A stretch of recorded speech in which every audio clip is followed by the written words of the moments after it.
Wound care after low back spine surgery is very important. If you have underwent spine surgery recently, or if you are planning to undergo a low back spine surgery, this video is for you. I am Dr. Kalyan from Hyderabad. I am a neurosurgeon and spine surgeon with more than 10 years of experience and have an experience of operating upon more than 4,000 patients.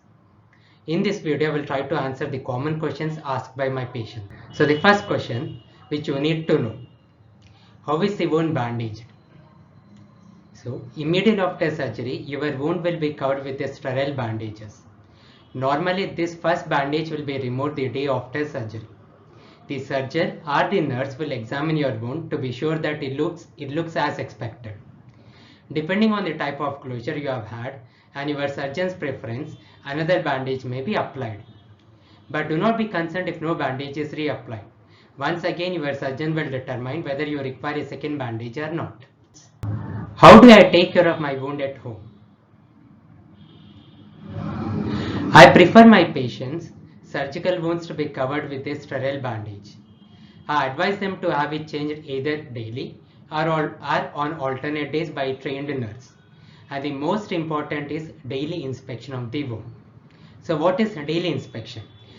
Daily or on alternate days, whenever the dressing is changed, the trained nurse monitors the wound for any redness, any discharge or soakage of the wound, any blackening of the wound edges, water-like fluid discharge from the wound, fullness of the wound, or fever.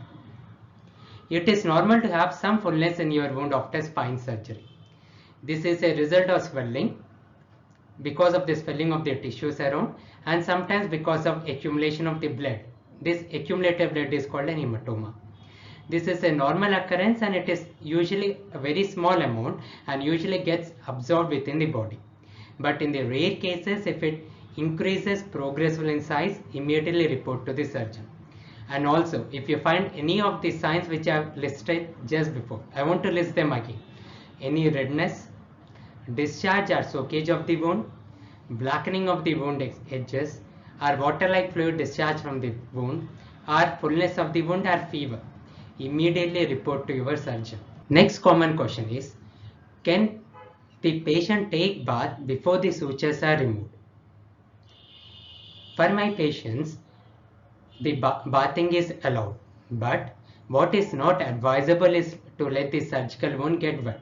So the patient can take bath, but he will have to keep the surgical wound dry. Patient can take a sponge bath without letting the wound get wet, or if the patient wants to take a shower, he can cover the wound with water resistant dressings. Contact your surgeon, he will explain you, he will give you options regarding the water resistant dressings. How long does it take for the wound to heal? Your wound will be healed within 2 weeks after your surgery, unless there is some reason for delay in wound healing. People who have other medical problems such as diabetes, people who are taking steroids for any other condition, those with an immunocompromised system, they may require additional time for the wounds to heal completely.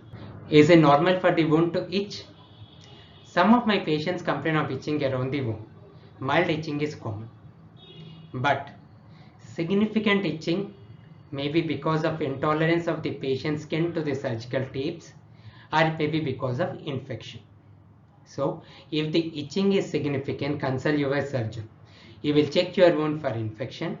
He may change the surgical tapes, or in some cases, he may advise you not to use the bandages further. He may also advise you some oral medications and topical creams to make itching tolerable. When are the sutures removed? This depends upon a number of factors like type of surgery, complexity and duration of surgery, nature of your skin, associated comorbidities like diabetes, steroid use, your immunity status, age of the patient.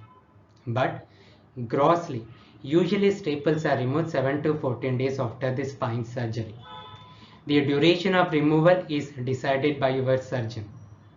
Sometimes absorbable sutures are used which don't require any removal. Is it painful to have sutures and staples removed? Calm down. Your major ordeal is done. Most of my patients are apprehensive if removal of the sutures or staples is painful. The answer is usually no. Removal of sutures usually causes mild discomfort and some pain. It is very unusual to cause severe or unbearable pain. So don't be hesitant, don't be apprehensive. The removal of sutures is a small process and it will be done with ease. How much time will it take for the suture removal?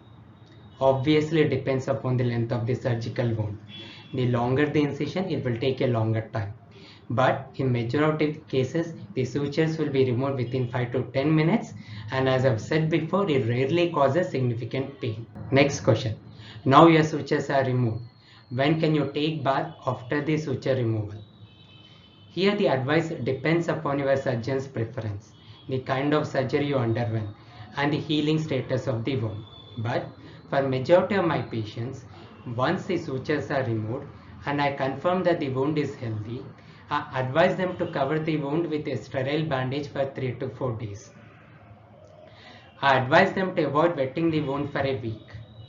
Then they can take a sponge bath, and during bath can clean the wound with clean water 3 to 4 days after the suture removal.